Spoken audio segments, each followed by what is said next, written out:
Yo, is the Bitcoin experiment in El Salvador officially over? The IMF published a 111-page bombshell report yesterday, forcing El Salvador to rescind, essentially stop buying Bitcoin officially, stop mining Bitcoin, and stop all involvement in BTC bonds.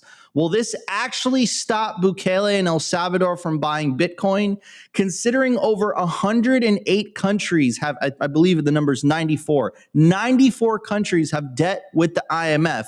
What does El Salvador's pivot suggest for nation state Bitcoin adoption? I'll be totally blunt with you guys, and I'm going to do this off the cuff. This is a big mother effing L. But what I will say is they revealed their cards in the process. They showed you guys that the IMF sees Bitcoin as a clear and present danger. They see it as a threat to the system. And they're willing to expose themselves in order to stop it. And one of the things that I found interesting, and I've been in this industry for quite a while now, is that in 2021, when Nayib Bukele made the announcement in Bitcoin 2021 Miami, first time I ever spoke at a Bitcoin conference, and he made that announcement, historic announcement. It was the conference where Max Kaiser interviewed Michael Saylor on stage. Jack Mallers gave this very passionate speech. He started tearing up. And of course, the video of Ross Ulbricht, the sound bit from Ross Ulbricht, and then Nayib Bukele on stage. They played a video of him saying, we're going to make Bitcoin legal tender. And in Bitcoin 2022, we were all of us were expecting that this momentum was going to continue. It wasn't going to stop. And it just stopped. It was very strange. Like it fizzled out. Like no other countries followed in the footsteps of Nayib Bukele. And I never quite understood why. Now we know why.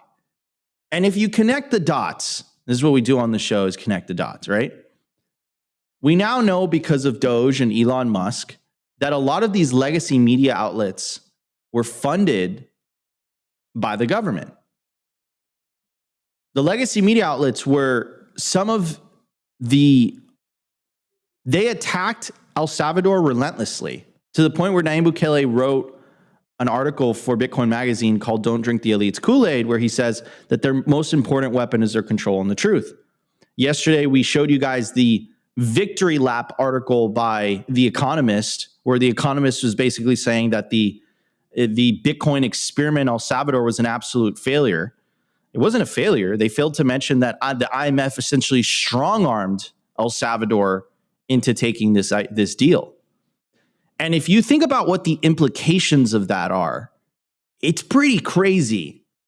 The IMF blocked a sovereign country from buying Bitcoin.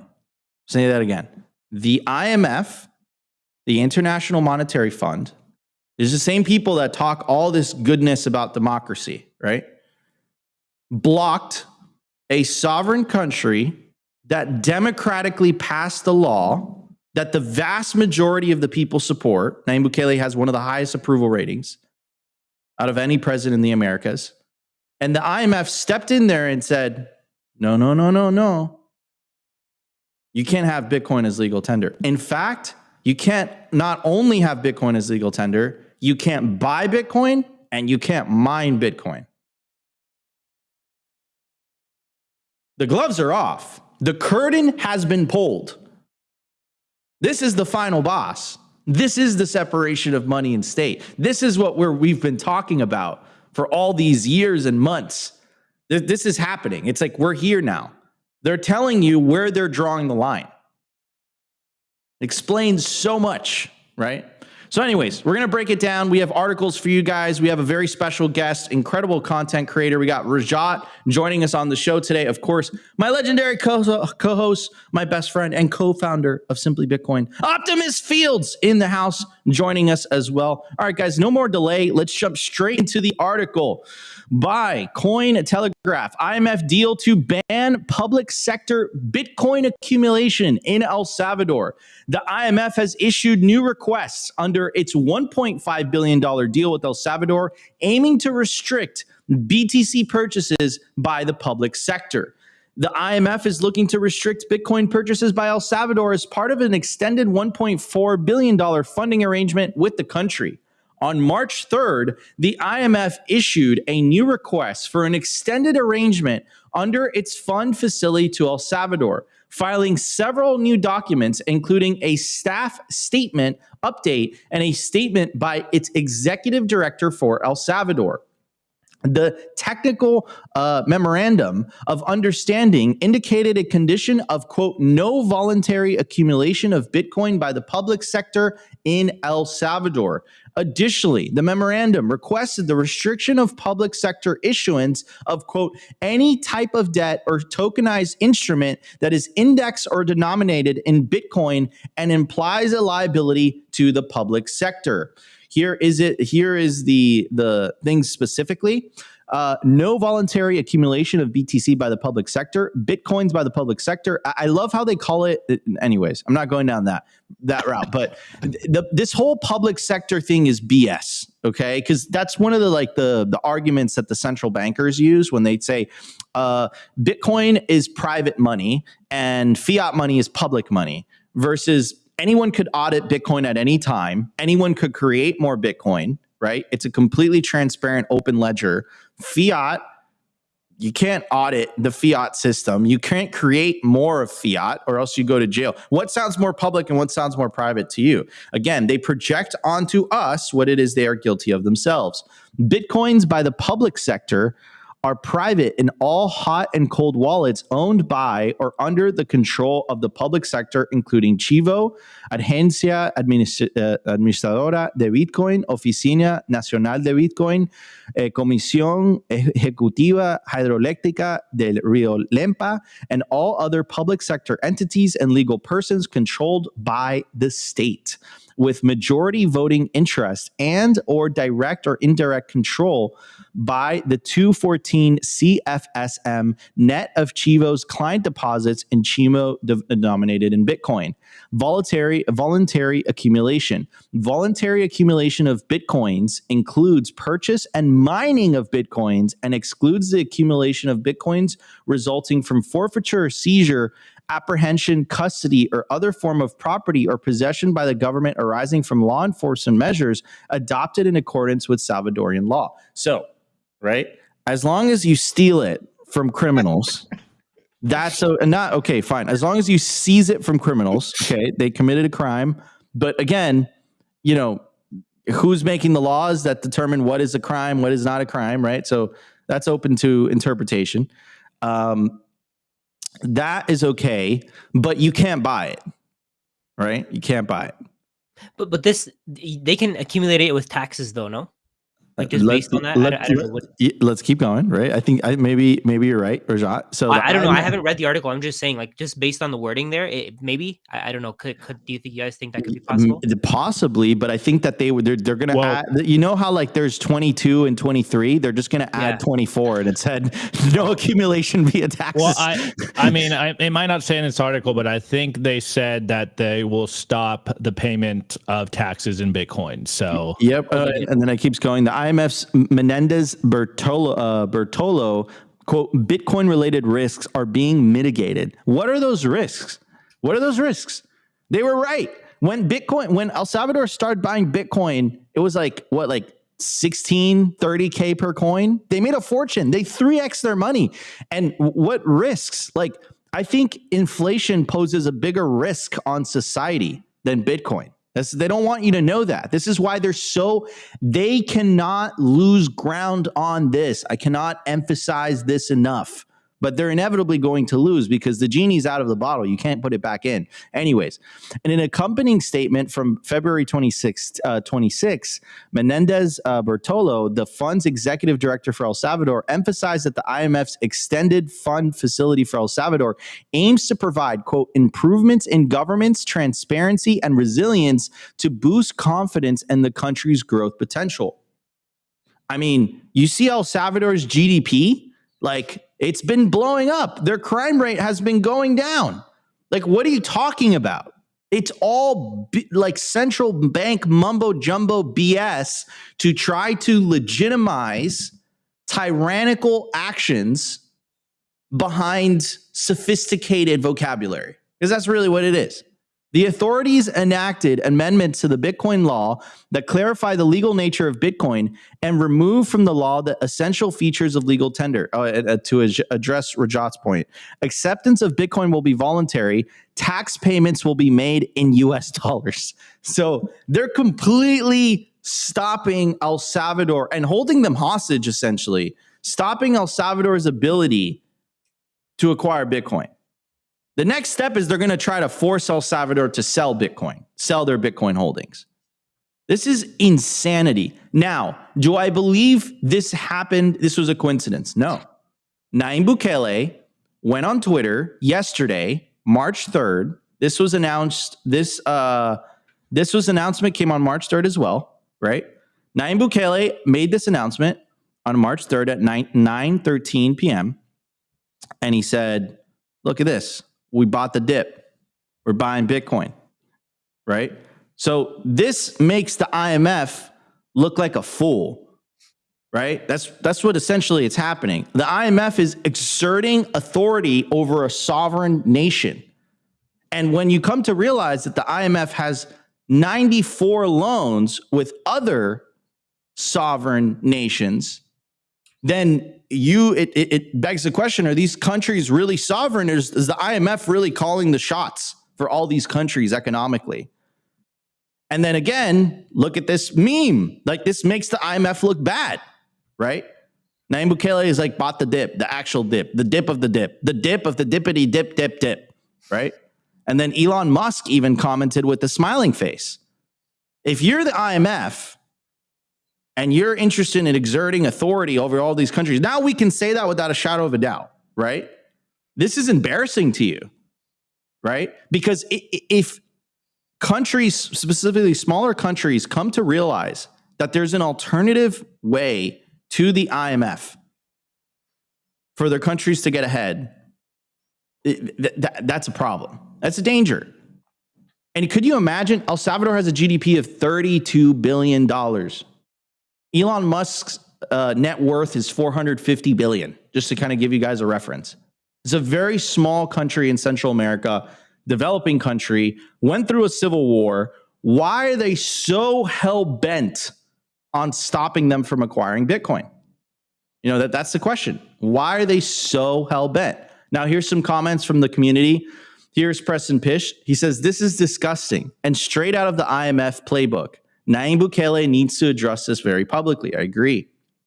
Alex Gladstein, Chief Strategy Officer at the Human Rights Foundation, has done incredible work on the IMF. He says, I feel like the fact that the IMF is forcing El Salvador to stop its Bitcoin adoption should be bigger news. Zero coverage in the mainstream economic media. We know why. We know why with Doge. We know why. Who owns the mainstream economic? Who's been funding the mainstream economic media? A lot of that funding came from the government itself. You know, the government that's also funded by the fiat system. But anyways, it continues. Zero coverage in the mainstream economic media, but think of the simple implication. The IMF considers Bitcoin a threat, no longer useless, but revolutionary. And then I went on a Twitter rampage this morning when I saw this news, as I was seeing red. First thing that I said is the fact that the IMF is blocking a sovereign country from buying Bitcoin is the signal. Apparently, that's Opti's original thought from yesterday's episode. I don't remember that. But I'll give him credit. My tweets. I'll give him credit for that. I don't remember that at all, but whatever. I'll give Opti credit. Wow, Opti gave 4.0. And then 94 countries have loans with the IMF. All those countries were just sent a message that they can't buy Bitcoin. This is why after 2021, no other countries following El Salvador, something stopped the momentum. We now have a pretty good idea of who was behind it. I mean, this is massive. This is massive. This is a separation of money and state, ladies and gentlemen. This is what it's all about. We were eventually going to reach this moment where something was going to give, and they were going to say, no, that's not happening. And you're hearing a lot of the wording coming from, specific people. It was actually Opti. You were reading an article from Parker Lewis yesterday about how Parker is essentially concerned that people are calling Bitcoin a commodity and not money. People are forgetting that it's money. And this is essentially the bargain right now with politicians. It's like, you know what? Bitcoin isn't money. It's a commodity. You don't have to worry about it. But we all fundamentally have to remember it is money. And the IMF fears that Bitcoin is money so much that they literally drew a line in the sand and said, El Salvador, no, you can't do this. And we break it down, first principles, and then I'm going to shut up and pass it to Rajat, okay? Why do they fear it? Why do they fear it? The reason they fear it is because the longer Bitcoin exists, the longer it proves that money can exist without inflation. Currency debasement and inflation happen to be one of the primary funding mechanisms for world governments worldwide. And if Bitcoin is considered, if Bitcoin is put on a level playing field, it's equal legally to the US dollar, and it's a superior currency, politicians are going to be put in a very, very difficult position because they're going to have to explain to their populations why inflation is necessary in order for money to function. There's been a social contract for property tax. There's been a social contract for sales tax. There's been a social contract for income tax. But there is no social contract for money tax. There doesn't exist. They're relying on you not knowing any better. And you see this when politicians try to gaslight you by giving you all these reasons as to why inflation is happening. It's the war. It's the supply chains. It's the pandemic. It's the weather. I'm not kidding. Like, they've released articles blaming the weather, the inflation on the weather, right? They blame everything and anything but themselves, but they are literally the sole cause. There is no other cause. It's central banks and governments issuing more money, increasing the money supply, therefore causing monetary debasement and inflation. That's what it's about. This is a narrative game. This is narrative trench warfare on the battlegrounds of the internet. Nayib Bukele was humiliating them with memes. Elon Musk got involved. Elon Musk is one of the most influential, popular people. He's throwing a laughing emoji. It embarrasses them. And they say, you know what? We're going to show our big stick and show everybody who's in charge. And that's what's happening. But the silver lining about all of this is that they have now officially exposed who they are and what it's about. It's always been about control. And now there's no shadow of a doubt. And they fear Bitcoin. They're terrified of Bitcoin. And they're willing to show their true intentions in order to try to stop it. Anyways, Rajat, monologue over. This is crazy. Historic day in Bitcoin's history. They're trying to stop the inevitable. This is just going to delay things, if anything. But yeah, man, I mean, from a nation state adoption standpoint, the IMF holds a considerable amount of influence and control over so many countries worldwide. Now they're basically saying any of those countries, any of those 94 countries that have loans with the IMF, don't even dare thinking about buying Bitcoin because we won't give you those SDRs. We won't give you those loans. Rajat, what's your take? I mean, the if you think about it, the US dollar is it's a product, right? It's like if Apple were if Apple had the power to ban Samsung, they would, right? if they had leverage over Samsung's users, or they had leverage over Samsung and they just banned them, they could easily they do that, right? And that's what they do with these loans. When they're giving money to El Salvador, they're basically giving them this money to buy whatever they need to, whatever they need to spend their money on, and they have this leverage over them now. And if leverage is what they want, right? They don't care about the dollars. They can create more dollars out of nothing. They want to be able to keep creating more and more dollars. That's why they want people to not buy Bitcoin. That's why they want governments to not buy Bitcoin. And I think this is going to get worse. We're in the they fight you stage.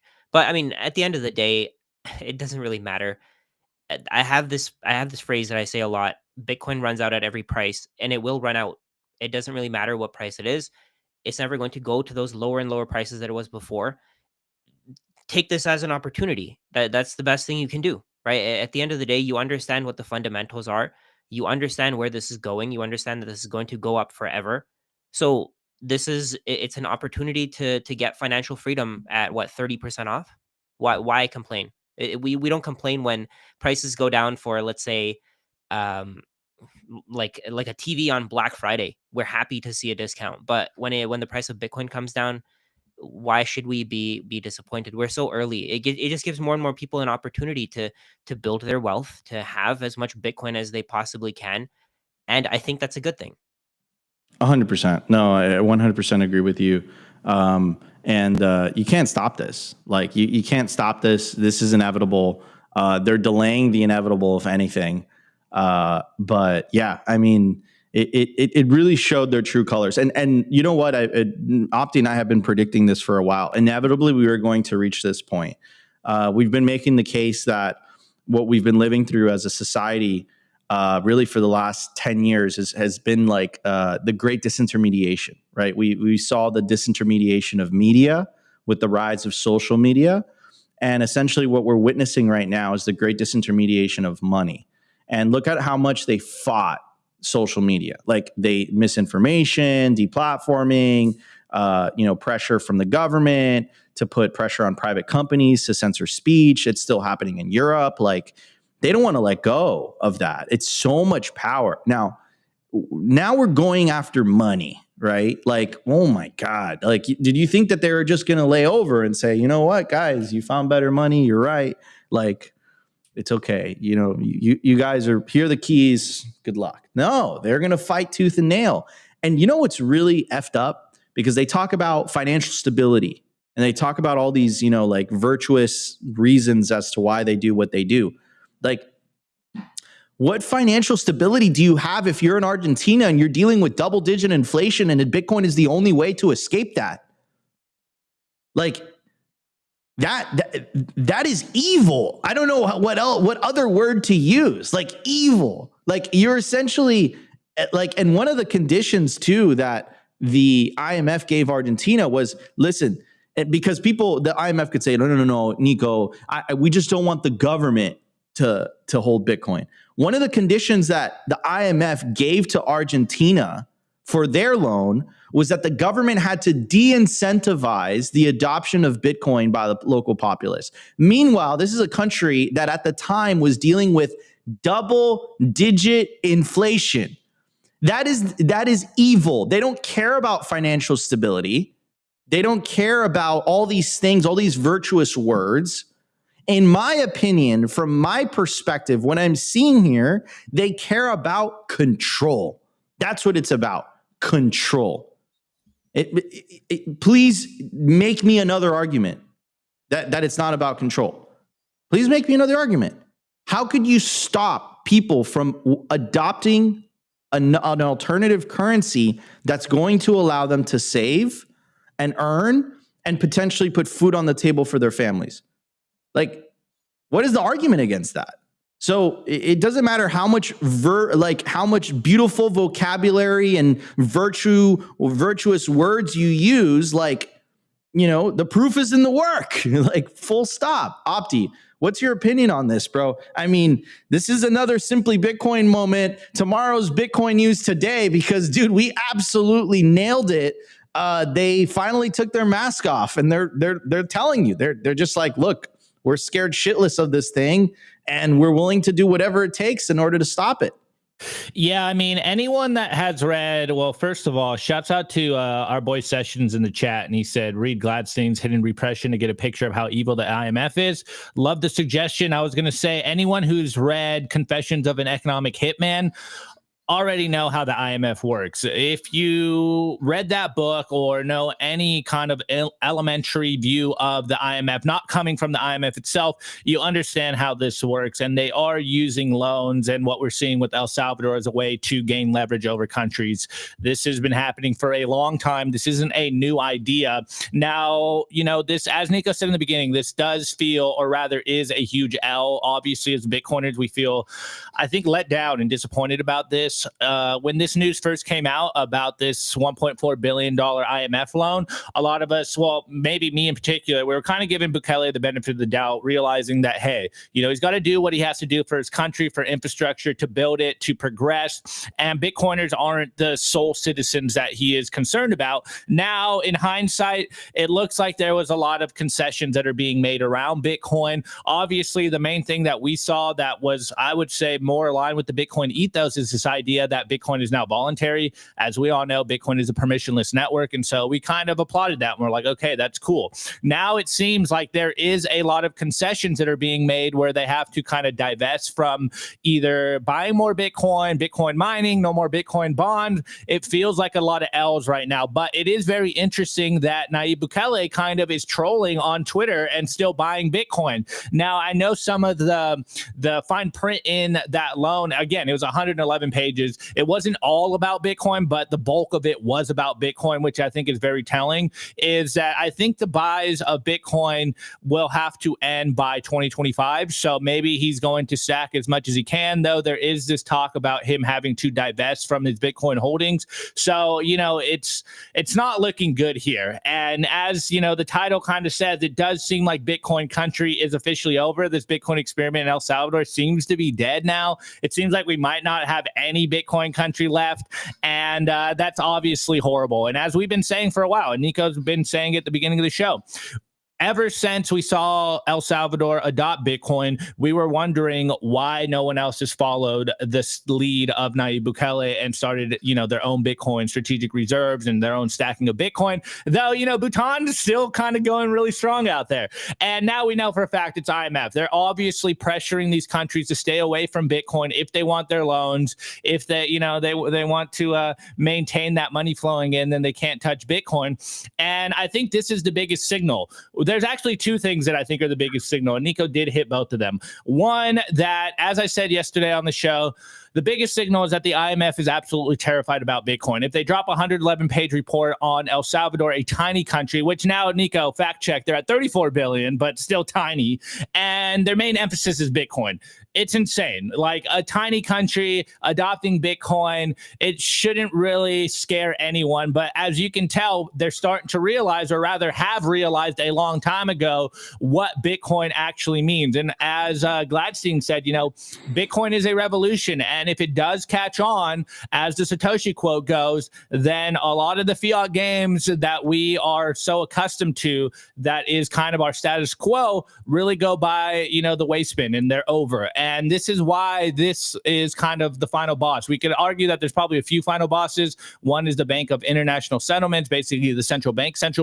And then, of course, the IMF, which uses these loans to essentially enslave countries. Now, the big part to me, though, that is very interesting is that this very corrupt institution, or very corrupt organization, the IMF, is basically saying that, hey, you know, the El Salvador can't ethically acquire Bitcoin, but they can steal Bitcoin from anyone they want, and that's okay by their guidelines.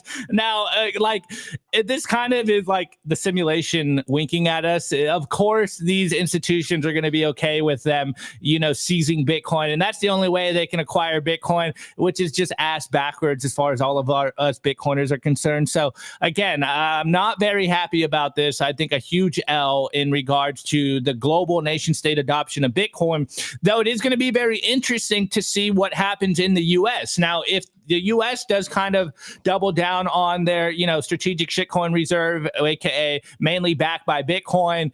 It's going to be interesting to see how the IMF responds to El Salvador, or rather how El Salvador responds to IMF after the U.S. does their own strategic Bitcoin reserve. Now, again, it looks like Bukele is still buying Bitcoin, so I don't know. We'll have more news coming up from this. No, hold on. Okay. This is my next bit, right? We're El Salvador right now and the world, because El Salvador represented. Remember, guys, symbolism is extremely important. Okay, symbolism is very important. The IMF didn't drop these rules after Nayib Bukele dropped memes and dropped a picture of them acquiring Bitcoin and Elon responding. None of that was a coincidence. But don't be naive. There's a tremendous amount of symbolism here. And what us Bitcoiners have to understand is we had a beachhead. And that beachhead was El Salvador, where the men with guns, right, the state, would essentially protect Bitcoiners because Bitcoin was legal tender, right? We've lost that beachhead at the moment, right? That's the reality. El Salvador right now is at a crossroads, and I'll tell you why, right? And I think Preston is 100% on point when he says Nayib Bukele needs to address this publicly. And I know that he's thinking about it very, very deeply. Why am I saying that? Nayib Bukele's last tweet was the meme about buying the dip. He has not tweeted since that tweet. El Salvador essentially is at a crossroads, and they have to essentially decide, are we a sovereign country? Like, it's very, very harsh saying that, but that's essentially the decision, because there you have an international organization that loves to talk about democracy, that is essentially saying, we don't give a shit about democracy. You do exactly what I tell you. It doesn't matter that democratically you passed all these laws and the vast majority of the population wants to do this. No. We, the IMF, make the rules about your economy in El Salvador, right? This is a crossroads moment in world history and Bitcoin history. And I agree with Preston. I think Nayib Bukele has to address it. I think Max and Stacy, they've done an incredible job with the Bitcoin office and all this stuff. I'm curious to see what their comments are on this stuff. I'm looking at Max's Twitter, nothing related to this. And let me take a look at Stacy, because she's really been the one with the whole thing. Yep, last quote tweet from Stacy was exactly 15 hours ago, 13 hours ago. Quote tweeting Elon Musk and Nayib Bukele. Make no mistake, the IMF was reacting to that meme. Right. This is the power of memes. This is why it's narrative trench warfare on the battlegrounds of the internet. That literally is not an over exaggeration when we say that. This is pretty crazy, guys. I don't know what else to tell you. We'll keep you guys informed. This is the separation of money and state. Did you really expect it to be easy? It was never going to be easy. And by the way, things are just going to get crazier from here, because you guys have to understand what the implications are, right? Bitcoin is giving the power of money back to the people. That is what's happening. And obviously, the powers that be do not want that to happen. So the gloves are going to come off. The real intentions are going to be exposed. The real incentives are going to be exposed. But I think we're going to win at the end, because Bitcoin has better incentives. It's really as simple as that. And no one is better than their incentives. Anyways, guys, there's 2,600 of you guys watching live between YouTube and X, and another 100 of you guys watching live on Rumble. If you guys are enjoying the show so far, make sure to smash that like button. We have almost about to break 700 live viewers on YouTube alone. Help us break 250 likes within the first 45 minutes of the show. There's 700 of you guys, so just smash that like button right now. And also, if you guys think that this is a big loss for nation state Bitcoin adoption, drop a 1 in the chat. If you think that Bitcoin doesn't need nation state adoption, Bitcoin is a bottom up grassroots revolution, drop a 2 in the chat. I want to hear your guys' thoughts. I think, like I said, Bitcoin's going to win despite any of this. They can really only stop the top down implementations of Bitcoin. They can't stop the bottom up, grassroots implementation of Bitcoin, the adoption of Bitcoin, better said. They can't stop it. It's unstoppable, right? But they definitely can put pressure on governments. They can put pressure on centralized entities, right? Anyways, guys, let us know. Drop a 1 or drop a 2 in the chat. We're going to hit the numbers. We have so much to talk about on today's show. An awesome clip of the Chad Saylor essentially talking about why Bitcoin is this massive, massive paradigm shift. We're going to be talking about that. And also on the European front, again, the attack on end-to-end encryption. They're going after it like crazy in the United Kingdom, in Europe as well. Governments are putting pressure on tech companies to basically say, no, you can't encrypt anything. We need a backdoor. We need a backdoor to all of this stuff. Listen, guys, this is insanity. This is crazy. This is guilt. This is you're guilty before you're guilty and you have to prove your innocence, essentially. So we're going to be covering all of this stuff during today's show. It's going to be absolutely amazing. But before we get to all of that, guys, I do want to give a very special shout out to Simply Bitcoin lead sponsor, bitcoinwell.com. By far the best place to build your automatic self-custody Bitcoin stack. Buy real Bitcoin. Enable your independence with the fastest and safest way to buy Bitcoin on-chain or via the Lightning Network in Canada or the USA. To get started, you put in your email address, and what makes Bitcoin Well different is that it's a completely non-custodial platform. What does that mean? That means as soon as you buy Bitcoin on Bitcoin Well and the funds clear, it goes straight to your self-custody Bitcoin wallet address. Also, if you're a higher net worth individual and you're looking to buy $50,000 worth of Bitcoin or more, check out Bitcoin Well Infinite. What makes Bitcoin Well Infinite absolutely awesome and amazing? It's a white glove service that essentially that you have a dedicated representative of which you can call or text every time you want to buy Bitcoin, or if you have questions about Bitcoin. I highly, highly recommend it. To get started, go to bitcoinwell.com/OTC. And if you're an American, you can now get paid directly in Bitcoin, sent directly to your Bitcoin wallet. Share your Bitcoin Well direct deposit details with your employer, set your Bitcoin/dollar split, and receive sats instead of fiat with every paycheck.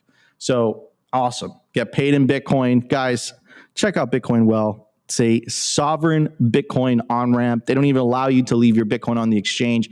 And if you use promo code SimplyBTC, you have an opportunity to win up to 1 million sats because you get 3 tosses into the Bitcoin wishing well absolutely free. Check out bitcoinwell.com today. All right, everybody, let's hit the numbers.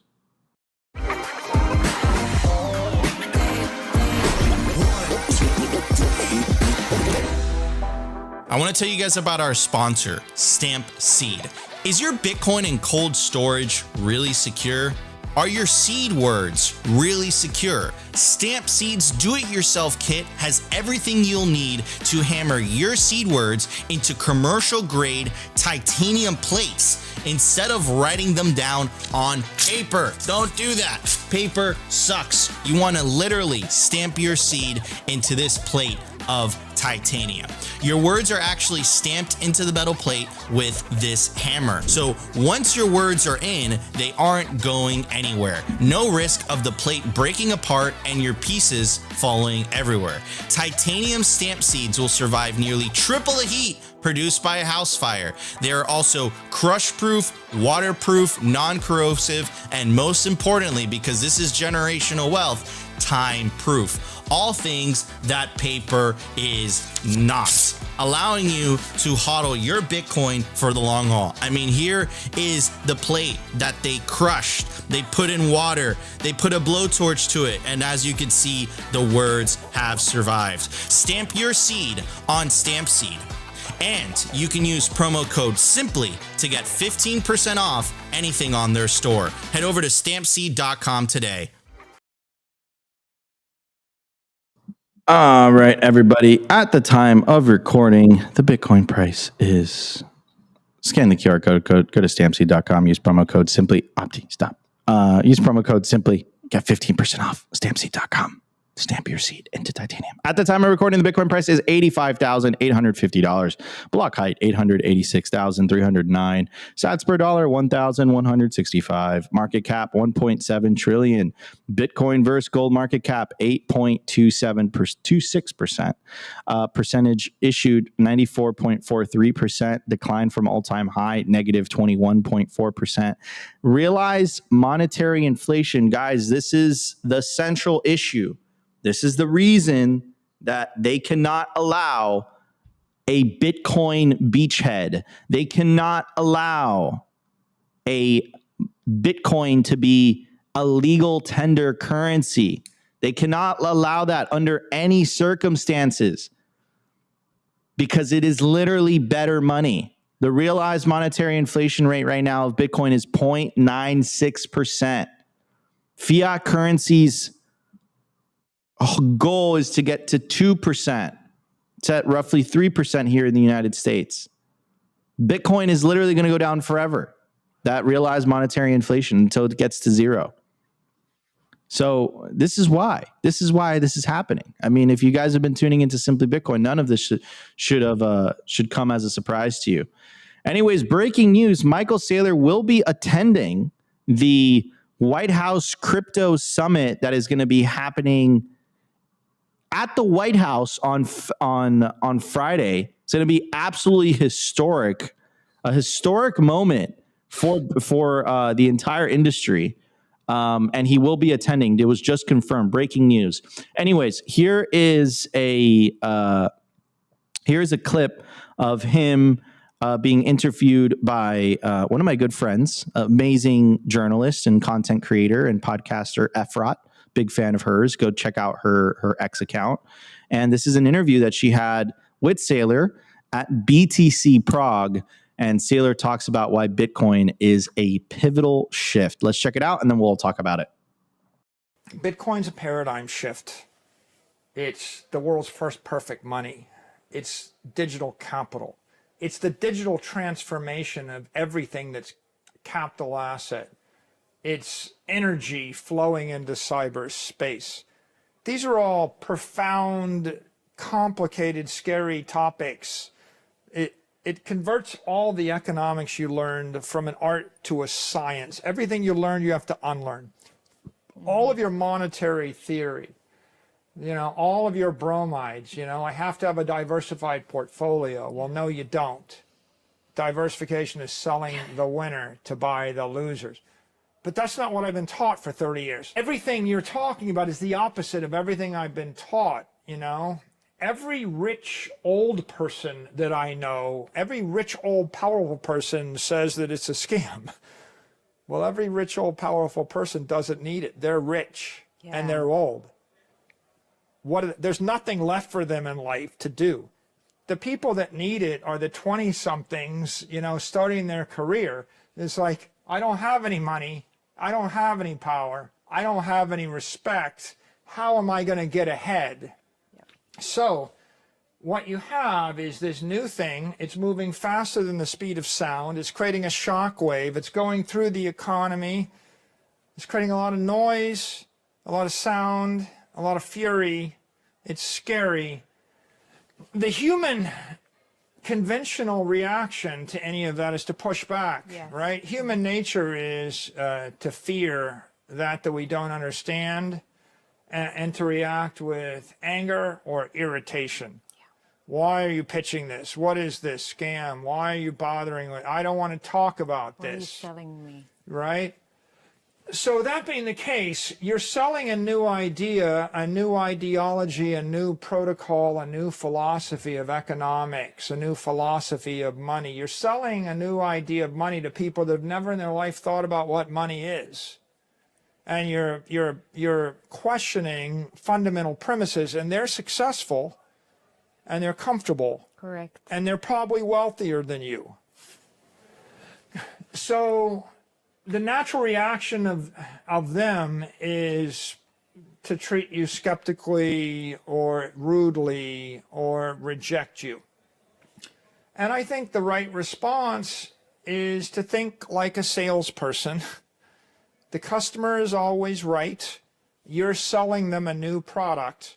This is a new product. It's better than the old product. It's an electric car. It's an electric refrigerator. It's an electric hair dryer.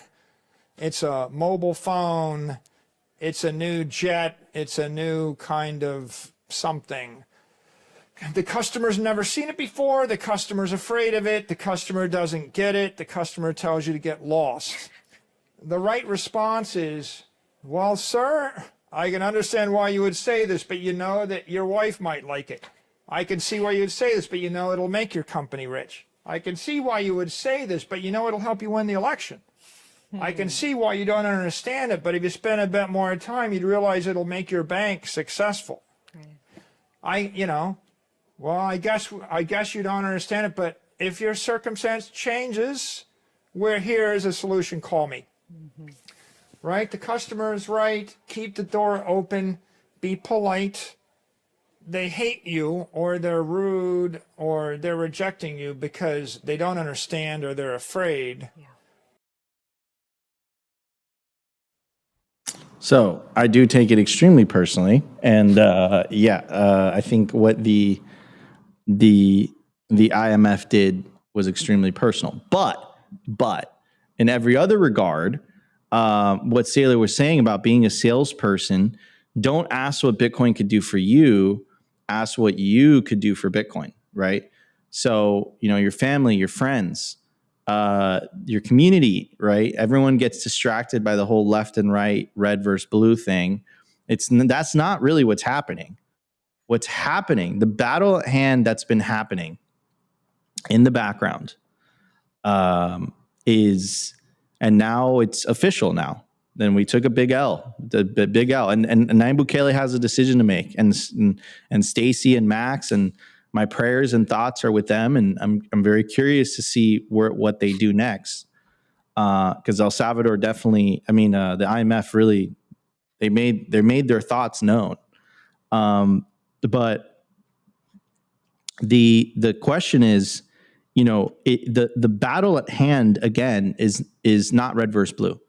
The battle at hand is green versus orange, Bitcoin versus slavery, Bitcoin versus fiat. That's really what's going on. Are you on the side of Bitcoin? Or are you on the side of fiat? There is no in between. There is none. They cannot. A coercive system cannot coexist with an incentive-based system. The coercive system can't have an alternative next to it, because people are just going to just choose the alternative. It's like human nature. And if you guys want like a small example of this, is what was happening in Nigeria. So Nigeria was one of the first countries that rolled out a central bank digital currency. It was called the e-naira. Extremely low adoption. It was a failure. It didn't work out. And instead of the Nigerian government basically saying like, hey, you know what? Like, we should self-reflect and maybe we should stop printing money and create an incentive for people to use our money. No, they did? They jailed one of the Binance executives in the country, and they blamed him for, the currency falling apart. This is what they did. So that's a foreshadowing of what's going to happen worldwide, right? And in Europe, it's the most intense, right? When you have European central bankers basically using words like sovereignty. We must retain the sovereignty of Europe by releasing a central bank digital currency. No. We must retain the sovereignty of politicians in Europe by releasing a central bank digital currency. Let's be clear. That's what they actually mean. But not the sovereignty of individuals, right? So this is what's happening right now. The internet essentially has enabled a revolution, a revolt, the great awakening of the individual to truly reach financial sovereignty, truly become a sovereign individual. And that's really what's happening. This is the phenomenon that's happening worldwide. And you have to ask yourself, what team are you on?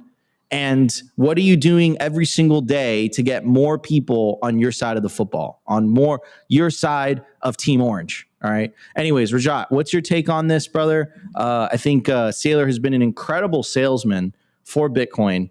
His way of articulating things, his way of explaining things, where we are in history. What are your thoughts?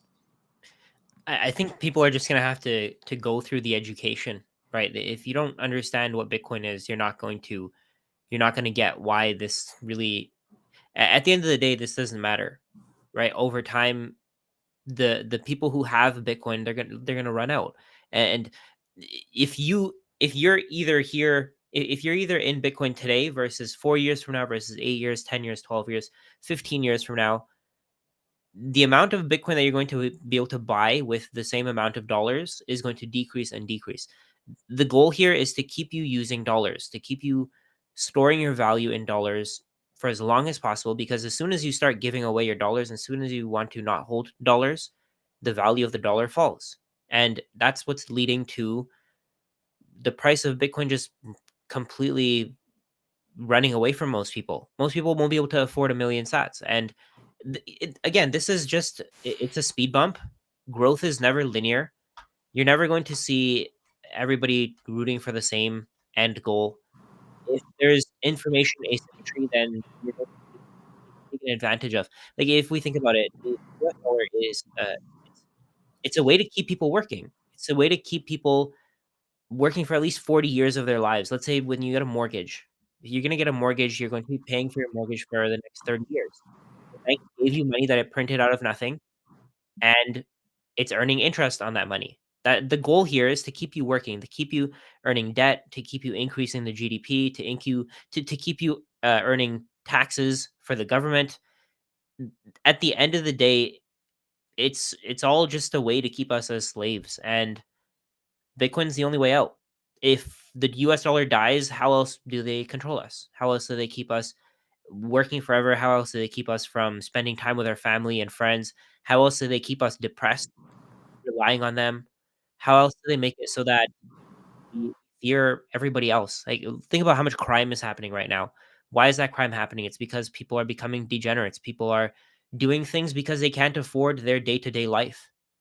And I mean, governments are a part of that. They want crime. They want instability, because instability leads to people relying on them, gives them more power, gives them more ways to control us and keep us just following whatever plans they want us to follow. It's just it's all a game. We're not part of it. We're the pawns. But at the end of the day, what Bitcoin does is it basically destroys that foundation that they've built. So they've spent how long have they spent teaching us that pieces of paper are money?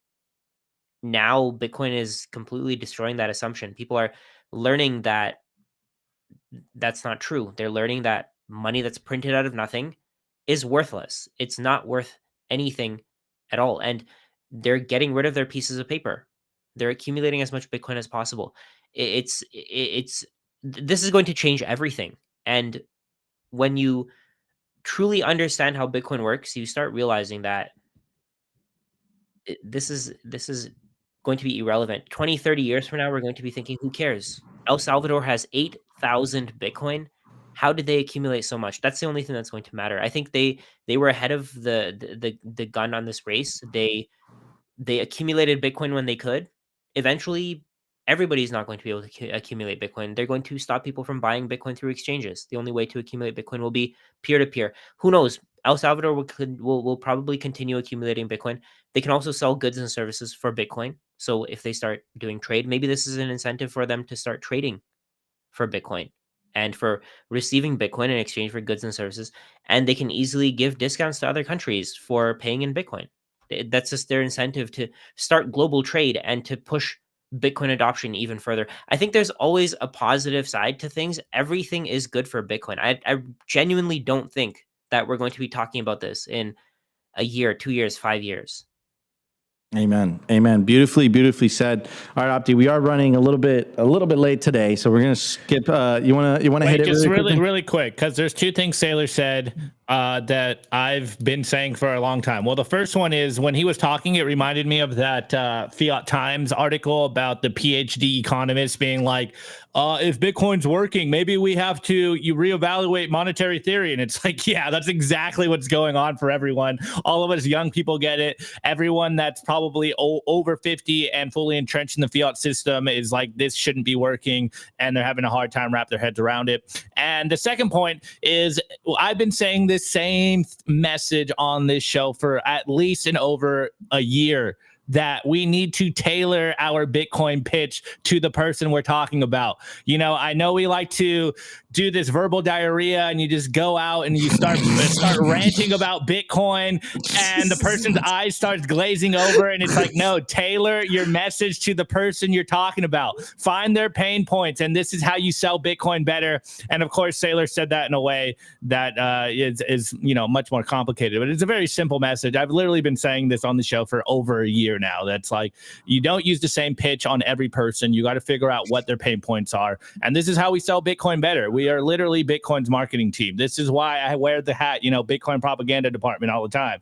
We are Bitcoin propagandists after all, every single one of us. You need to send and tailor that message to the person in a specific way so that they can understand the value proposition of Bitcoin. It's like a super simple idea that I think a lot of us Bitcoiners forget. Absolutely. Guys, if you've orange pilled someone, drop a 1 in the chat. If you still haven't orange pilled someone, drop a 2 in the chat. Let us know. Guys, we're going to hit the news segment. We're going to be talking about the war on end-to-end encryption. It's in Europe. It's in the UK. I think inevitably it's going to come to the United States. Look, guys, you have to understand something. The state, as long as they have a money printer, is unfixable, and they're going to become more and more and more coercive because it's a system based on theft. It's fundamentally flawed. It's a flawed system, and it's not that these guys are twirling their mustaches and saying like, "Ha, let's enslave everybody." It has nothing to do with that. It has to do with the fact that it's a system based on theft. And because it's a system based on theft, they have to coerce people into using that said system, right? So anyways, guys, we're going to hit the news segment. We're going to be right back. We have so much to cover today, guys, so stay tuned. We'll be right back. I want to give a shout out to our sponsor, Casa. Bitcoin security matters, but managing private keys can sometimes be complicated, especially multi-sig. What if you can secure your Bitcoin without worrying about losing a seed phrase or giving up custody? With Casa, you can completely control your Bitcoin with multi-key security, so even if one key is lost or stolen, your funds stay safe. No single point of failure, no stress. That's what I absolutely love about these guys. They make taking Bitcoin into self-custody incredibly easy with their best in industry user experience through their app. I've been personally recommending Casa for years now to my friends and family because they will get all the benefits of multi-key self-custody security without the hassle of having to learn complicated UI.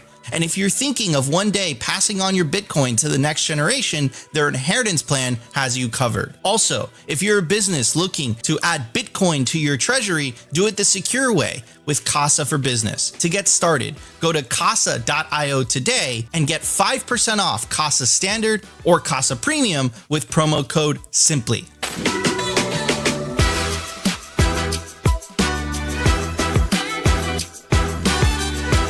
Need liquidity without having to sell your Bitcoin? For more than 6 years now, Ledn has been the trusted choice for Bitcoin-backed lending with transparency, security, and trust at their core.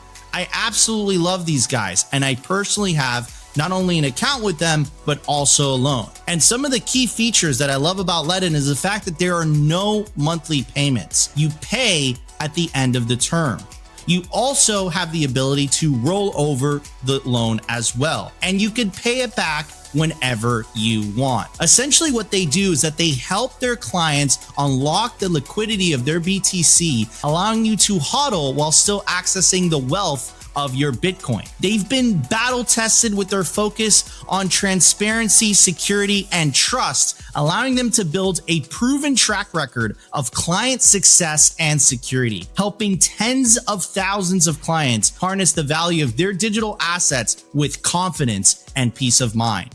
Learn more about what your BTC can do for you. Check out ledden.io today.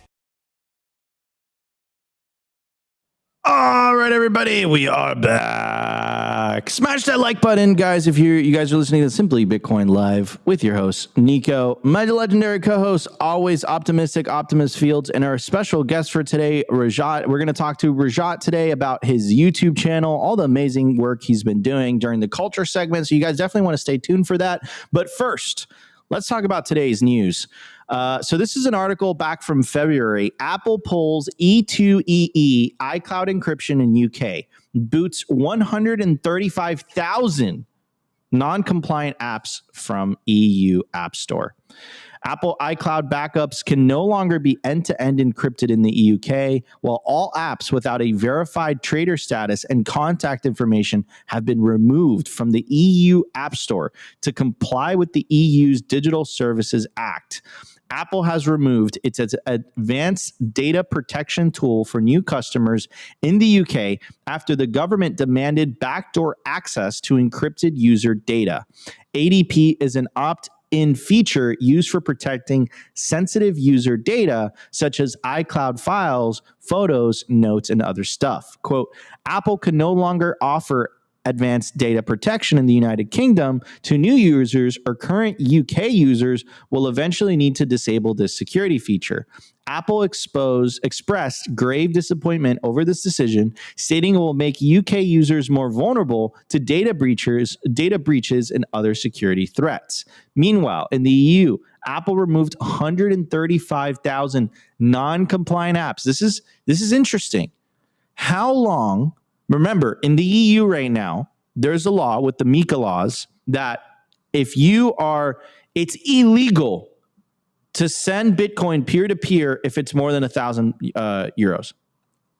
Or at least illegal for if you're withdrawing from an exchange and you're sending, let's say you want to send it to somebody, it's illegal to send more than 1,000 euros. And essentially, if you're in the EU, you have to prove ownership of the wallet you're sending it to. How long until they say, listen, even with these laws, it's very difficult to implement. So the only way we're going to allow people to hold Bitcoin is with a compliant app. So the Bitcoin wallet that you download has KYC, all that stuff, like the Bitcoin wallet that you download has KYC, has all the stuff implemented into it. How long until that happens? I mean, guys, look at what happened. Remember where we are in history right now. Like, you guys have to remember where we are in the movie. Look at what the IMF just did to El Salvador. They don't care.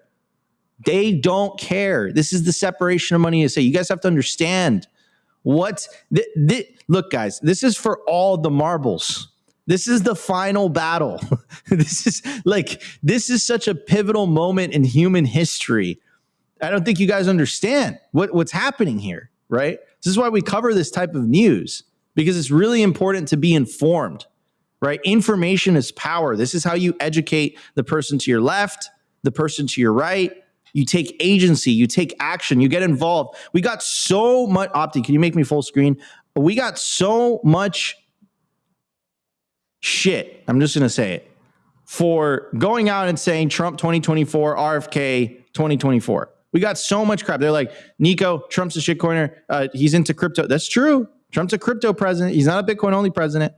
But we get so much crap. It's like, why are you guys getting political? Why are you getting whatever? Bitcoin inherently is political. This is what you guys have to understand.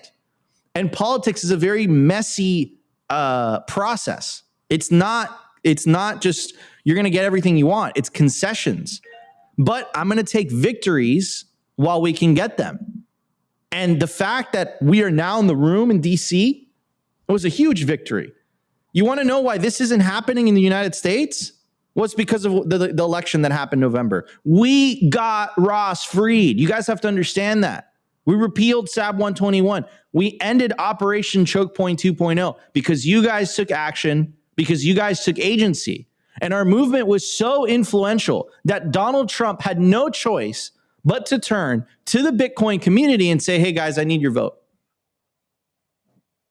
Like, this is just going to accelerate from here. This is not going to stop. And this is what you guys have to understand.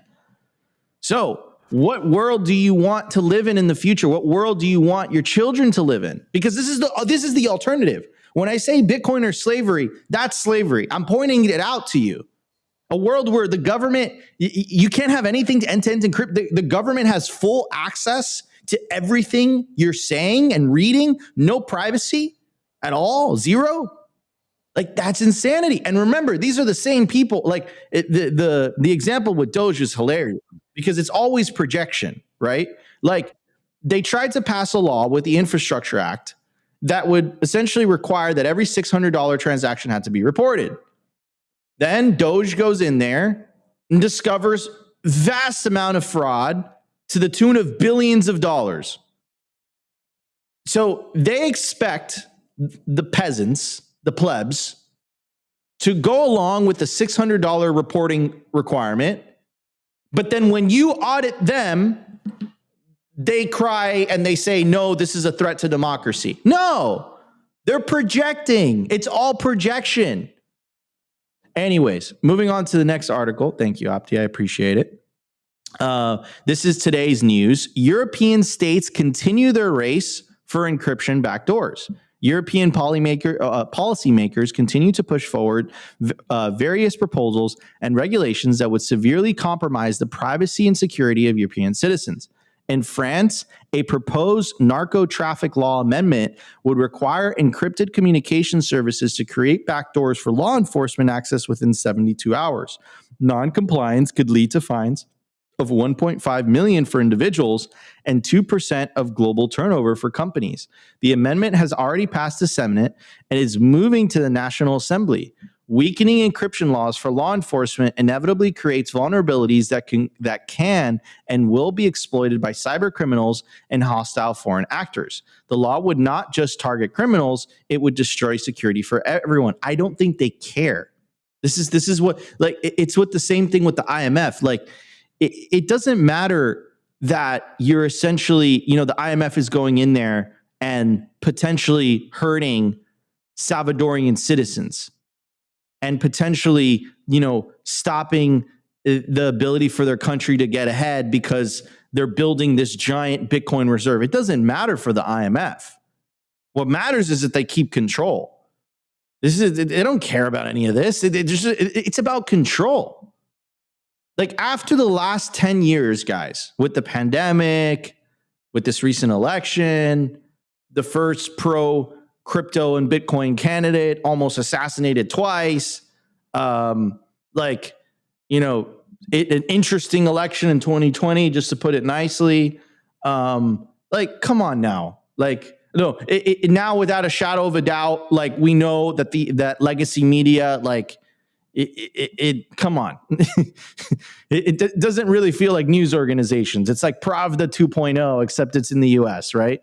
This is ridiculous, guys. Look, when we say Bitcoin or slavery, this is the alternative. This is the alternative world. This is the fiat-based world. This is the world that you choose. If you want to live in a fiat-based world, this is what you're going to get. It's time to put the power back in the hands of the people. And that is absolutely impossible as long as governments have the ability to create money for free that the rest of us peasants have to work for. With Bitcoin, levels the playing field. And look at how terrified they are. Look at what happened with the IMF in El Salvador. Anyways, I'm going to pass it on to Rajat. Rajat, what are your thoughts on this, man? Not surprising at all, but I think it's incredibly important to cover this type of stuff because, look at the night and day difference. Look at the night and day difference. Look at the path Europe is heading. And look at the path the United States is heading because of this recent election, right? And this is where we are in Bitcoin's history, guys. Bitcoin is coming out of the shadows and it's entering into the global stage, right? So you have to ask yourself, are you going to step up? Are you going to step up and do what's right? Take agency and action. Rajat, what are your thoughts? It just compounds over time. It's going to continue to get worse in certain countries. It's going to continue to get better in other countries. I don't think there's any way to stop this. The only way to see the only way to really guide this is to make sure that, I mean, your government makes the right decisions. You can't stop them from trying to control you. I think Bitcoin just starves them of their power. With the way that things are going right now, they can spend money however they want to, and with Bitcoin they can't. They can't print money. They can't just borrow unlimited money. It changes everything. The entire dynamic of power structures is going to change. We're going to see things either get worse for certain areas of the world. Let's say Europe. Things are going to keep getting worse. They're going to be more and more restrictions. And like I said, it's going to build and build and build until it's unbearable. I think people are going to riot. There's going to be a lot of pushback from people as soon as they start seeing how negatively this impacts their lives and how much freedom they're losing. 100%. 100%. And again, like history has shown, Rajat, I think you out of all people appreciate this, right? The best way to organize a society in a non-coercive way is via free markets. It's via liberty. It allows entrepreneurs to build businesses. And that historically, that has shown to be the only way for a society to really prosper, right? We've gone down the totalitarian route many times throughout the last century and change. And every single time it ends the same: poverty, despair, tyranny, censorship. So yeah, it's time to try something new. And I think Bitcoin is going to allow a new form of government. I saw a lot of people in the chat, saying Nico's an anarchist or whatever. No, I think government is necessary. I think the state is necessary, because if not, it would be chaos. But a much smaller, Opti's smiling, but a much smaller version, much smaller government. I don't think you can have small government to its utility value unless you get rid of the money printer. Also, the Rumble chat, guys, you just love to beat me up every single day. Nico's this, Nico's that. Appreciate it. Please smash the like button at least, and thank you for the engagement. Opti, what are your thoughts on this, brother? I mean, Europe is going down the path. Man, it's Nico this, Nico that. Yeah, thank Nico's you, getting roasted on Rumble. No, every day, bro. Every day. I get roasted. I'm getting roasted today too on the YouTube chat. So hey, it's part of the game. But yeah, look, my thoughts on this is: one, Europe is so absolutely wrecked. I would not want to live in Europe.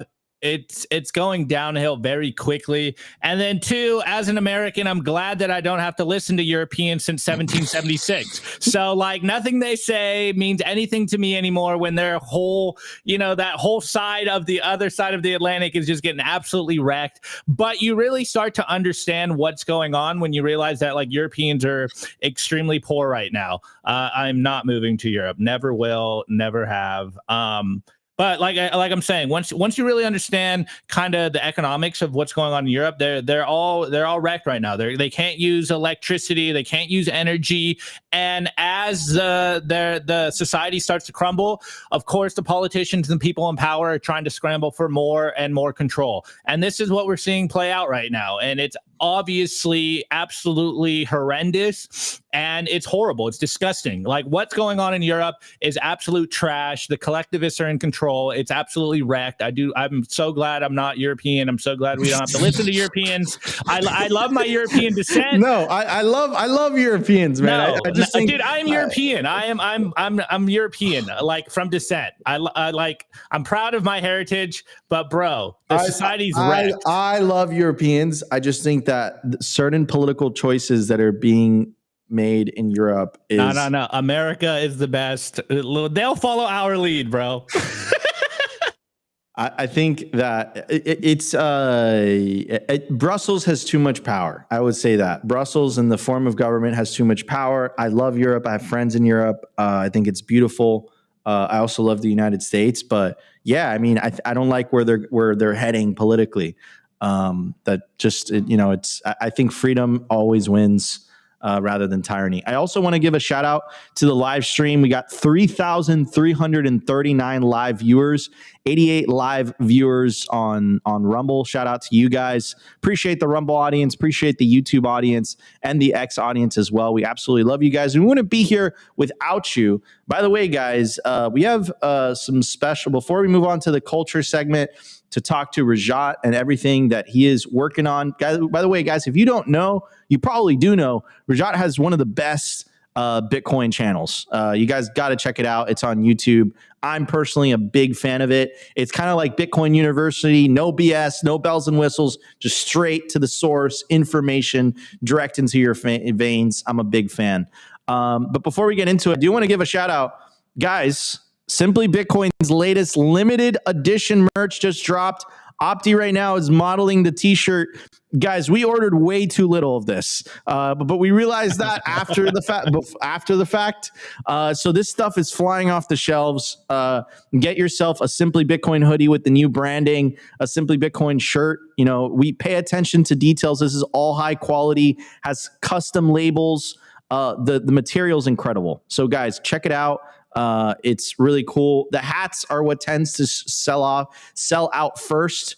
So yeah, check out the new collection. There's a link down below. We'll also put it in the live chat, so you guys can check it out. If you guys want to support the show, really, really helps. And yeah, just rep Simply Bitcoin. Really appreciate it. All right, everybody, let's get to the culture. We have tons to talk about. We're going to talk to Rajat about his YouTube channel, what he's working on, his thoughts. We will be right back. I want to give a shout out to our partner, HIVE Digital Technologies. As the first ever public miner, HIVE's positioned to quadruple their global footprint in 2025. And as the first with an AI strategy, HIVE continues to make moves in sustainable, high-performance computing. They consistently top the industry in Bitcoin mined per exahash, and now they're headquartered in the USA. They're lean and mean, they're green and clean, and they're changing the game. You can catch the latest buzz by following them at HIVE Digital Tech or check out their website at hivedigitaltech.com.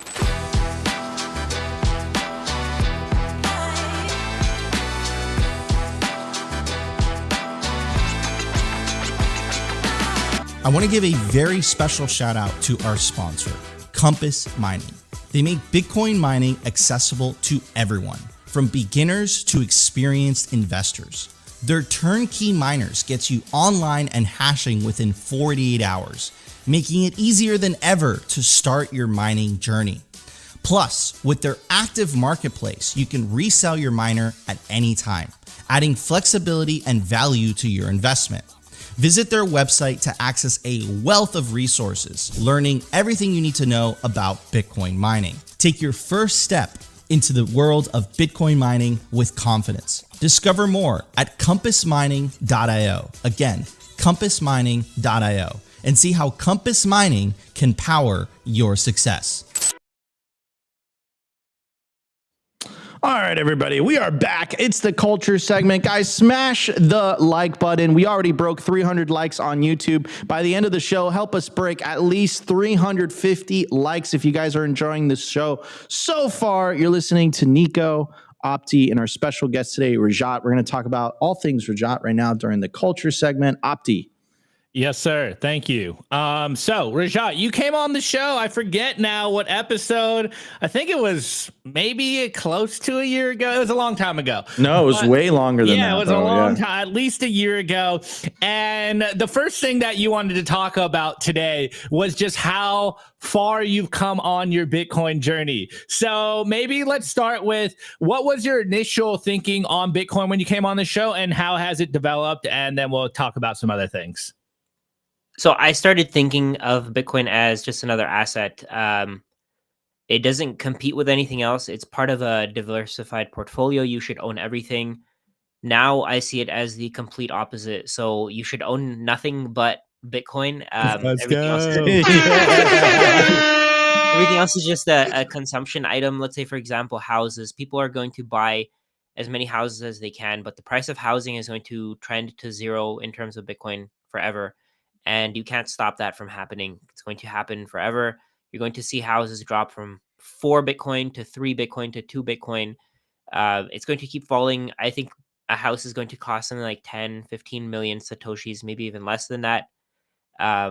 Over time, I mean, it's just how it works. Nothing else is as finite as Bitcoin.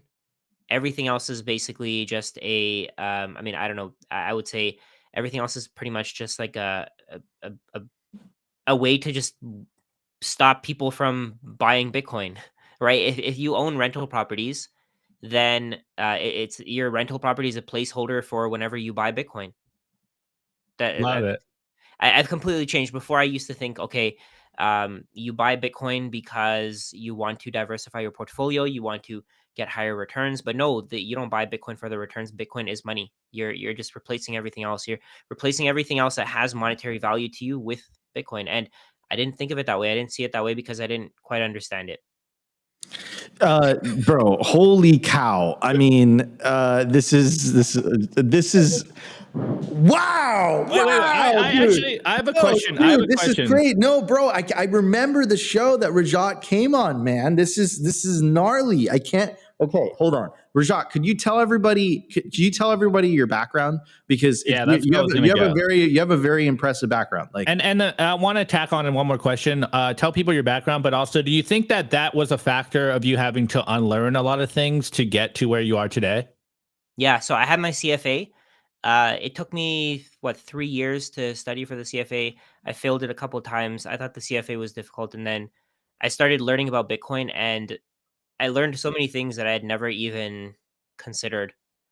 I think that's what Bitcoin does. It just opens so many doors. It makes so many people think of the world completely differently. And I was exactly like that. You don't know what you don't know until you finally figure it out, right?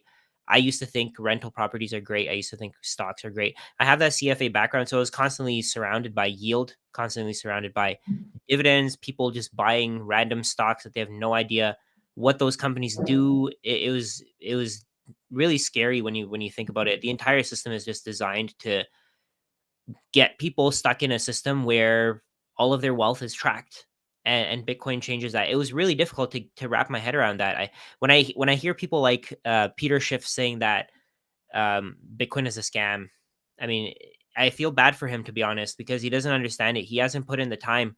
I was exactly like that. I mean, your show, like I said, has contributed to my knowledge so much.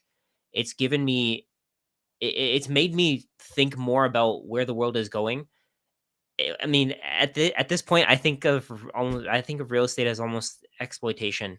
If you're buying real estate as an investment, you're exploiting the people around you, right? Because you need a way to store your wealth, and governments want you to exploit other people. It's divide and conquer, right? We have a system where you have tenants and you have landlords.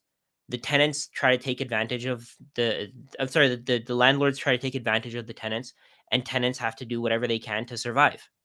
The landlords are able to buy houses with money that's created out of nothing, and those tenants have to work to earn a place to live in. Essentially, they're paying their time to their landlord, and the system is designed to keep that going. It's just like I said before, it's a way to keep us working.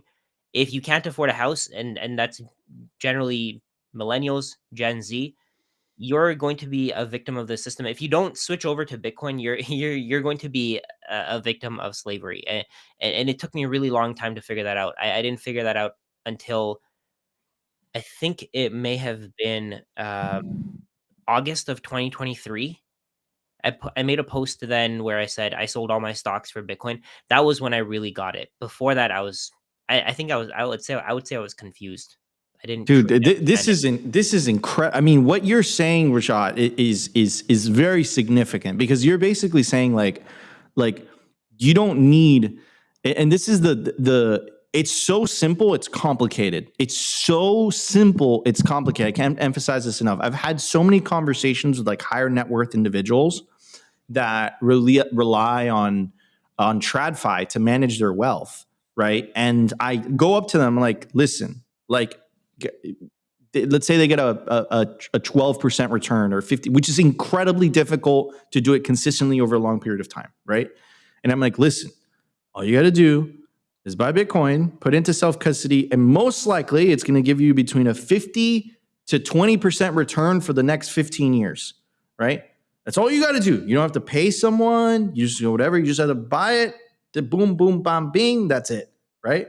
And it doesn't compute in their minds because because it's like they've been essentially conditioned. I can't think of another word to describe it, to believe that, look, for some reason you have to become a part-time investor just to maintain your purchasing power. Like, that idea is ludicrous. It's insane. Like, the idea that a house is seen as an investment is ridiculous. And it's because of broken money. And just seeing you say this, Rajat, is so like heartwarming, man, because I remember our first conversation and just now you're just like a full-blown maxi, more of a maxi than Opti, honestly. I'm just kidding. I'm just kidding. Hold on. An equal level maxi. But Nico's fake news. So, this is incredible to hear you say that. Now, could you put some, and you're going to be able to explain this much better than me and Opti, Rajat, because this is your background. Could you break down your reasons? Like, you made a very strong claim, which is like, look, houses are going to go down to their utility value. Nothing's going to outperform Bitcoin. How did you come to that conclusion?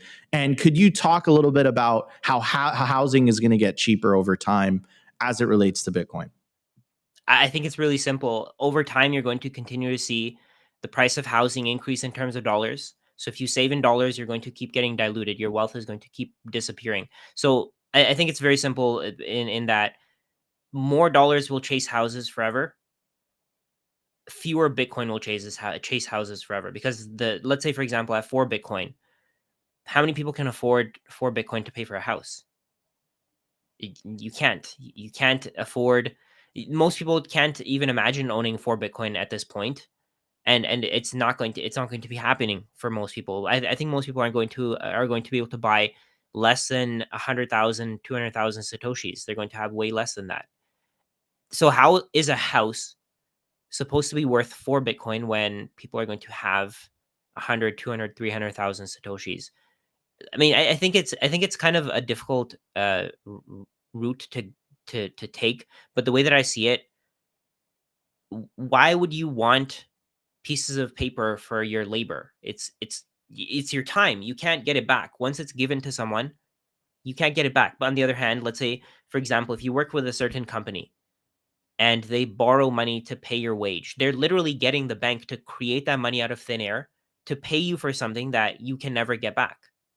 So over time, the way that I see it, I think it's only logical that more and more people won't want dollars anymore. They'll just want Bitcoin. It's very difficult to wrap your head around it, but once you get it, there's no going back. There's something that a lot of people are really trapped by. They say, oh, you get tax benefits with real estate, but those tax benefits are fake. They're just, your government is printing more and more money to support its markets. Every market that's being supported is just, it's a scam. Everything is a pyramid scheme. The only thing that's not a pyramid scheme is the thing that you can actually take self-custody of. I even think that, I mean, gold is going to zero in terms of Bitcoin as well, right? Everything is going to zero in terms of Bitcoin because there's no more Bitcoin that's going to be created. If you have the opportunity to buy a certain amount of Bitcoin today, in let's say 10 years, you're going to be able to buy a tenth of it. Then you're going to be able to buy a tenth of it because the sellers run out. The sellers are finite. The buyers are infinite. Everybody can buy Bitcoin, but the sellers will eventually run out. I think this is something that most people don't get. Most people are just trapped by that yield, dividends, that mindset, that point of view. But once you wrap your head around Bitcoin, you realize that Bitcoin is the cash flow. So you're going to have businesses that are paying dividends in Bitcoin. They're going to be priced in Bitcoin. They're going to sell their goods and services in Bitcoin. So when you're thinking of owning these companies because they're giving you US dollars, you're going to underperform Bitcoin because with those dividends, what's your return going to be? Like you said before, 15% is a very difficult return to get. But with Bitcoin, over time, you're not going to see those low returns. Bitcoin. So the way that I think another way that I try to frame it is, with the legacy financial system, you can delay gratification and you can get instant gratification at the same time. But with Bitcoin, you have to choose. You have opportunity costs, and that's really what changes everything. That's what makes it so that that's what makes it so that you have to give away your Bitcoin. It's going to make it so that wealth keeps being redistributed from the wealthy to the poor. So let's say if your company can just create more money, they can keep all the assets. They can keep everything that's a hard asset to themselves, and they can give you these pieces of paper. People have to opt into it, though. It's not going anywhere until people opt in. The price is going to keep going up. Even if no new adopters come into Bitcoin, the price will continue to rise because the people who own it already, they're going to keep buying more. But everybody has to actually opt in, unless they unless they want to continue getting screwed over. They have to actually opt into the system. You can't take advantage of this 20 years from now when it's $10 million, when it's $20 million, when it's $50 million. You have to opt in when you're early. And now is when you're early. Most people are ignoring it because they just don't get it. And they've wrapped themselves into this crazy system of exploiting everybody else, of buying houses for profit. And they try to compare it with grocery stores. Oh, you're selling food for a profit. But with a rental agreement, you're never giving that house away. You keep that house forever while your tenants keep paying you rent, and you keep having them pay your lifestyle, though, while they're working for the money that they earn, while you get to borrow this money out of thin air. And it's a broken system altogether. And Bitcoin is really the only thing that can break it. It needs to be broken. Bro, mic drop by Rajat. Mic drop. Opti, could we pull up his YouTube channel and take a look at some of his most popular videos? I wanna talk about that. Yeah, Rajat. I mean, the way that you described it, man, was great. Click the popular tab, Opti. No, just right there, bro. Right, look. Oh. Yeah, there you go. All right, so most popular video got 74,000 views. Actually, this is one of our. He's still on topic. No. This is one of our most favorite topics that we actually haven't done in a while, Opti. Perfect. Wait, maybe we'll steal his topic this time. I mean, it's Bitcoin's open source, man. No one's stealing anything. So Rajat, the question is, right, because this is a topic that's very popular. We do a live show on this at least once every other month. And I think a lot of people want to know. Now, you did a 25-minute video on this topic. So asking you to summarize that in 2 to 3 minutes, is going to be difficult, but I'm going to ask you to do it anyways. So how much Bitcoin do you need to retire in 10 years?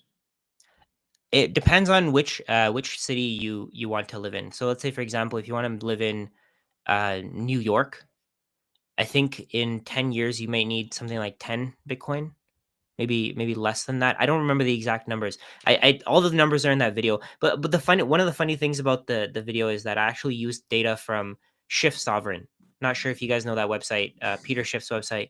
It basically has the cost of living in multiple different cities, the quality of life there, the temperature, pollution level, all that stuff. I actually use that data to compile this video. In general, I mean, you'd be surprised. In certain places, you can retire with less than 0.1 Bitcoin, less than 0.2 Bitcoin. Depending on what the return is. Let's say, for example, if the return is 40% a year over the next 10 years, and I think that could be conservative. I don't know. Who knows? Maybe we'll be completely underwhelmed. Maybe it'll be much, much higher. But there are cities that you can retire with less than 0.1 Bitcoin.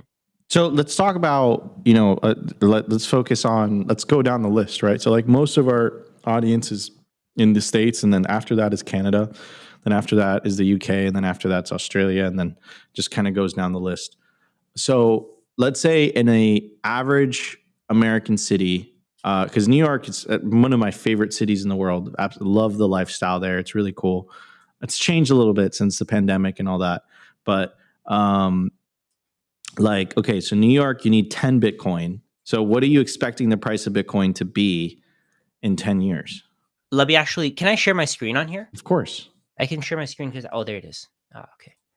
I actually have a spreadsheet that's pretty nicely laid out. If you want to, you can just go into the description of that video. So New York, the cost of living, it says on Can the you shift zoom in a covers- little bit? Can you zoom in a Oh, little yeah. bit? It's a little Of small. course. Better? Yeah. Yeah, perfect. yeah. There you go. Perfect. So in New York, the cost of living from that website, I keep in mind, I didn't run my own numbers. I got this from that website. So the cost of living was for a single person, $7,753.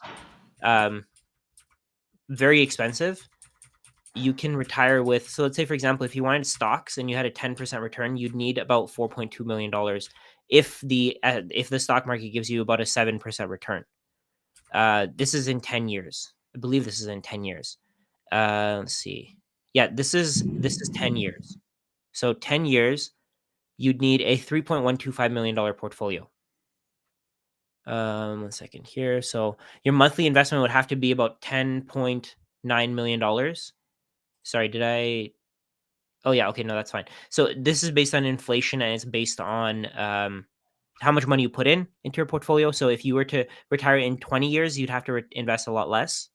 If you were to retire in 10 years, you'd have to invest a lot more, right? So with 10 years, you'd be investing $10,932 per month. With Bitcoin, if it gives you a 20% return, so this was stocks at a 10% return. If Bitcoin gives you a 20% return, you need 4 Bitcoin. Sorry, at 10 Bitcoin was completely off. So you'd need 4 Bitcoin to retire in New York in 10 years. If Bitcoin gives you a 20% return, if it gives you a 30% return, you only need like 1.3 Bitcoin, which gives you $1.78 million, because you can sell some of your Bitcoin at that point. You can borrow money against it. If the dollar survives, I mean, the price is going a lot higher. I think if the dollar is going to collapse, it's going to have to be at a much, much higher price. It's not going to be right away.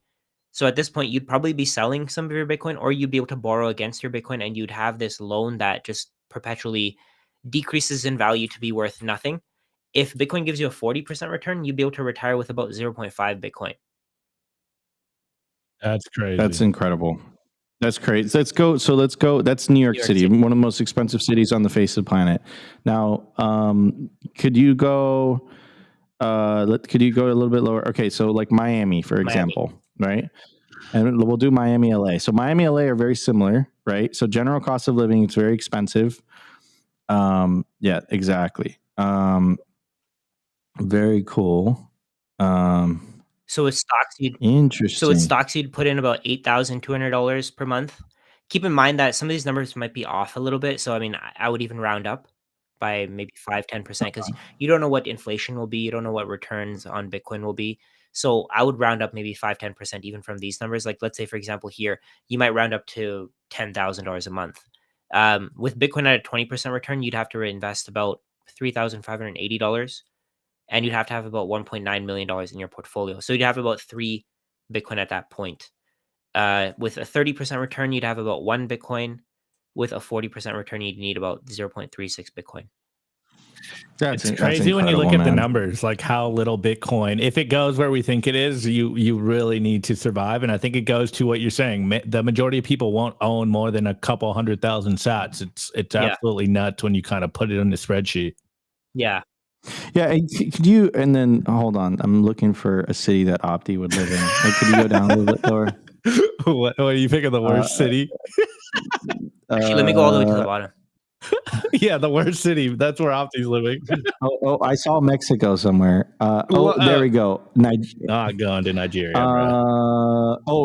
Perfect. Islamabad. No, that's not Kabul. Okay. Opti, for Opti, you only need 0.068. Dude, there's hope to retire. There's hope for me. If it gives you a 40% return, yeah.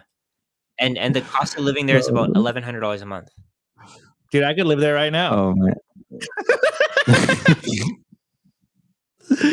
Oh man. Odessa, Ukraine, Bolivia. Interesting. Can someone get this? Do you have this spreadsheet? Cali, look. Like Cali, Colombia, bro. Cali, Colombia. Cool. Do you have this spreadsheet on the internet so people can check it out, or is this just in that video? No, I have it on that video. So if you go into the description of that video, I'll stop sharing my screen. If you go to the description of that video, you can actually see it there. There's a link. I'm welcoming any suggestions. If anybody thinks that the things that are on there are wrong, I want to improve. So let me know if you think that my numbers are off. I would be very interested in updating them and making them more accurate. Amazing, man. Well, dude, love your work. Like I said, Rajat, I'm a massive fan, and thank you so much for coming on the show today, guys. Go check out Rajat's YouTube channel. Incredible content. Like I said, I'm gonna pull up on screen. It's called Rajat. Rajat Soni Finance. Rajat's on. Yeah. There we go. It's right there. Appreciate it. So you could just search Rajat and it will pop up on YouTube. It drops daily content, absolute beast. Go check it out. Also, the next one, holding Bitcoin over the next 6 to 12 months will be extremely difficult. The parabolic phase is next. I can't help but to ask you about that, Rajat. Where are we? Why is the price going sideways? I feel like Bitcoin's becoming for the audience. I mean, I think there's always going to be pullbacks. If you're expecting an asset like Bitcoin to just go straight up, you're gonna feel stupid, right? It could go either way. Either Bitcoin's price is going to drop from here, and I don't really care either way. If Bitcoin's price drops to 20,000, I'd be happy. I'd be extremely positive on that because it means I can buy more Bitcoin. I can have my family accumulate more Bitcoin. I have no problem with that. But the other side of things is, what if the price goes so high that you're convinced to sell? I genuinely do think that that's going to happen at some point. There's going to be a point. If you look at one of my other videos, I said Bitcoin runs out at every price, and that's because it does. There's a finite number of sellers at every single price, and once those sellers are exhausted, there's no going back, right? We're not going to go back to $1,000 Bitcoin. People might keep telling you that it will happen, and actually, I don't know if we're going to go back to $1,000 Bitcoin. Who knows? Maybe we see $1,000 Bitcoin after Satoshi Nakamoto sells all of their Bitcoin. Maybe that happens. I can't tell you if that's going to happen or not. But all I know is that eventually the floor continues to rise until the price is unaffordable. Everybody will be priced out of owning one Bitcoin unless they own Bitcoin already. Even billionaires won't be able to own a whole Bitcoin at some point. It's crazy. No, and you're right, man. If you go through the numbers, right, it's like there's 60 million millionaires and there's only 21 million Bitcoin. Like, that's it. Like, there's not enough Bitcoin to go around. Anyways, guys, we're back at 87,000, about to break 88K. The volatility has been absolutely crazy. I do want to thank our very special shot for joining us on the show. I'm your host, Nico. Oh, before we go, guys, I have to tell you, BitBlockBoom is coming up. You guys definitely don't want to miss. This is one of the best Bitcoin conferences of the year, April 3rd through the 6th. It's coming up, Dallas, Texas. Get your tickets quickly before the prices increase. Use promo code BBB21 to get $100 off your tickets to the BitBlockBoom conference. The entire Simply Bitcoin crew will be there. Opti will be there. Dante will be there. Jacob will be there. Sophie will be there. It's going to be a great time, guys. Definitely don't want to miss it. Want to see you guys in the flesh. BitBlockBoom 2025, April 3rd through the 6th. Get your tickets now. Use promo code BBB21 to get $100 off of your tickets. Anyways, I do want to thank everyone for tuning in today's show. If you guys enjoyed the content, smash the like button. Consider subscribing if you feel like we provided you value. And love you all. Go outside, touch some grass, get some sun, feel good, live a good life, buy some Bitcoin, and just, Anyways, guys, we'll see you tomorrow for a brand new episode of Simply Bitcoin Live. Today's episode was brought to you by BitcoinWell.com, a Bitcoin-only platform on a mission to enable financial independence.